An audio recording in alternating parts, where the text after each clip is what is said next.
안녕하세요, 여러분. 오늘 저희가 들려드릴 이야기는요, 겉으로는 눈부시게 화려하지만 그 이면에는 아주 짙고 서늘한 그림자가 드리워진 곳에 대한 해설입니다. 네, 맞습니다. 오늘 해설해 드릴 주제, 바로 왕좌의 그림자인데요.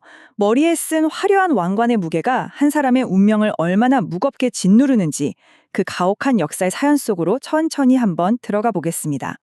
신라의 진성 여왕, 그리고 요나라의 소왕후.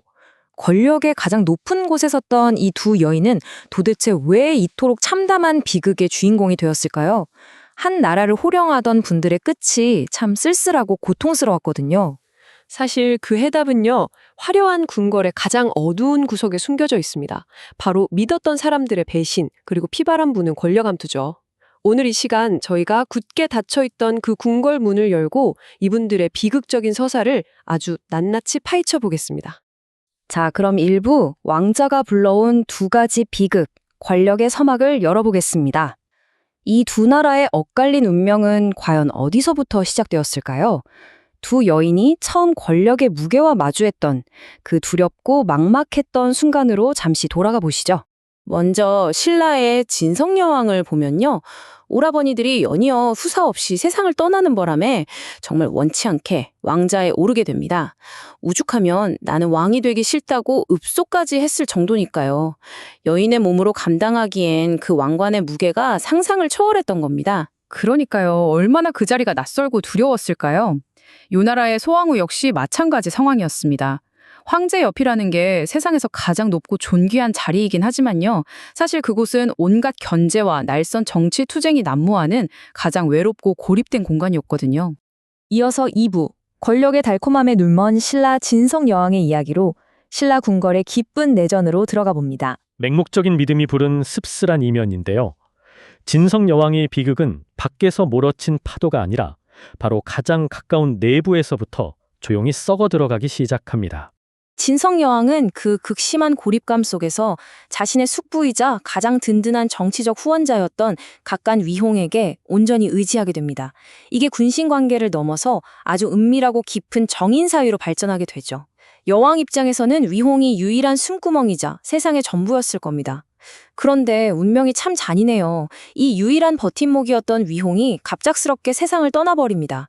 든든한 방패막이가 하루아침에 사라지니까 여왕은 그야말로 탐욕스러운 권력가들의 표적이 되어버리고 만 거죠. 자, 여기서 섬뜩한 복수의 맹세가 등장합니다. 남의 남자 빼앗은 죄, 내 제대로 갚아줄 것이니라.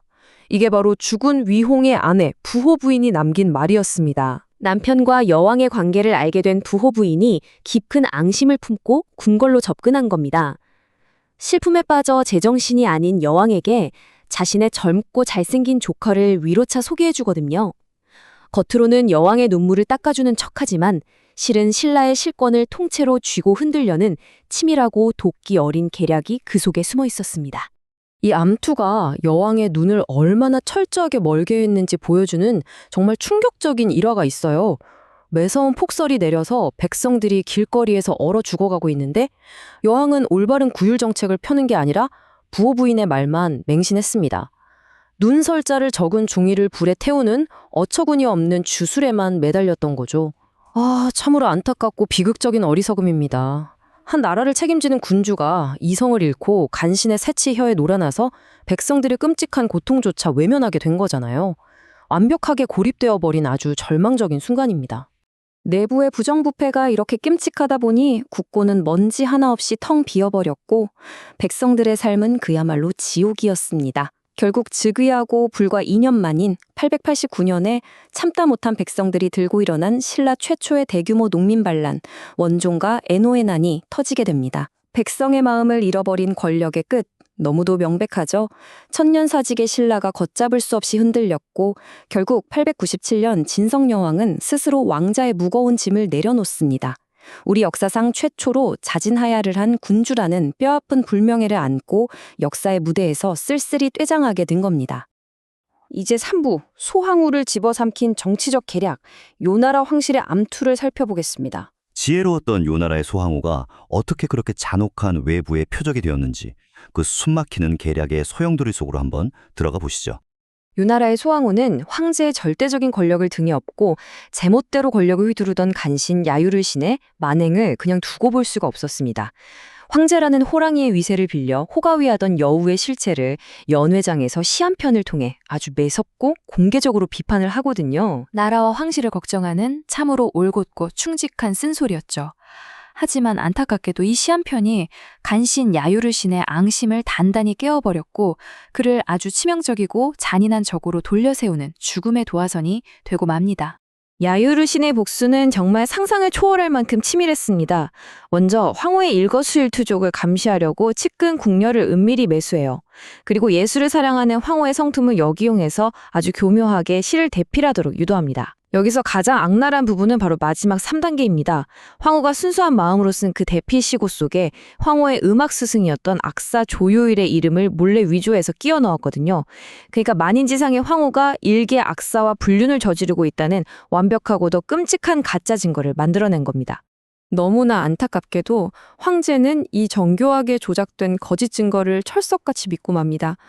간신의 새치혀에 가려져서 진실을 보지 못한 거죠. 만백성의 존경을 받던 소왕후는 하루아침에 부도덕한 여인으로 낙인 찍혀 억울하게 폐위되고 맙니다. 거대한 음모에 휩쓸린 그녀는 끝내 그 억울한 누명을 벗지 못했습니다. 불과 36, 아직 그토록 젊은 나이에 차가운 죽음을 맞이하고 말죠. 한 간신의 더러운 관력욕이 빚어낸 참으로 참혹한 결과였습니다. 자부, 암투에서 잉태된 역사적 몰락, 피바람의 결말입니다. 권력이라는 이름의 괴물은 결코 한 명의 희생만으로 배부르지 않죠. 황실의 뿌리마저 송두리째 뽑아버려는 간신의 잔혹함이 이제 본격적으로 시작됩니다. 야유르신의 탐욕은 거기서 끝이 아니었습니다. 소왕후를 죽인 것으로도 모자라서 자기 며느리를 황제의 새로운 귀비로 들이더니 황제의 아이를 가졌다고 거짓 임신까지 조작을 합니다. 심지어는 죽은 소황후의 아들, 그러니까 황후를 이을 정통태자가 이 귀비를 유산시키려고 탕약에 독약을 탔다고 또 한 번 사건을 조작해요.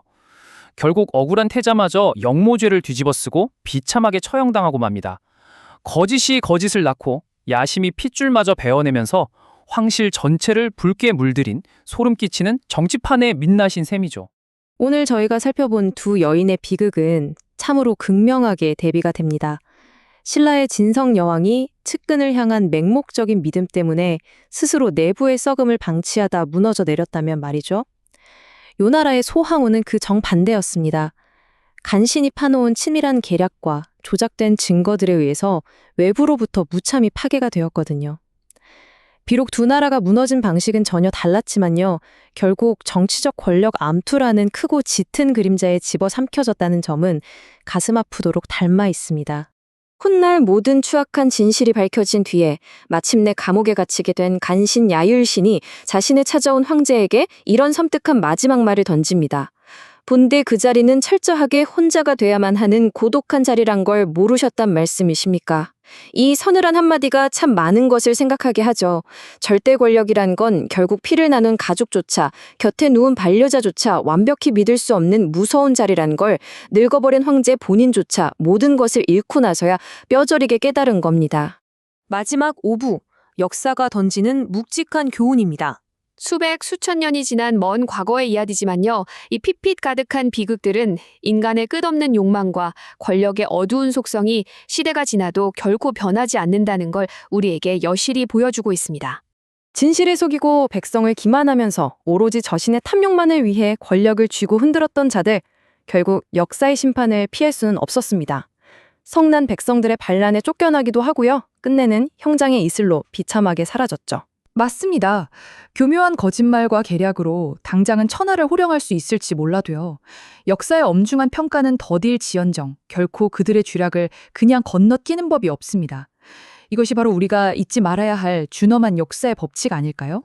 오늘 해설을 마무리하면서 이 질문을 청취자 여러분의 마음에 조용히 띄워드리고 싶습니다. 간신의 달콤한 거짓말과 진실이 지닌 외롭고도 무거운 무게 사이에서 진정으로 나라와 백성을 위했던 마음은 과연 무엇이었을까요? 새삼 권력이란 참으로 두려운 칼날 건호 같다는 생각이 듭니다. 시니어 청취자 여러분, 오늘 저희와 함께 걸어본 이 서늘한 역사의 뒤안길 어떠셨나요? 긴 호흡으로 묵묵히 끝까지 함께 귀 기울여 주셔서 정말 깊이 감사드립니다.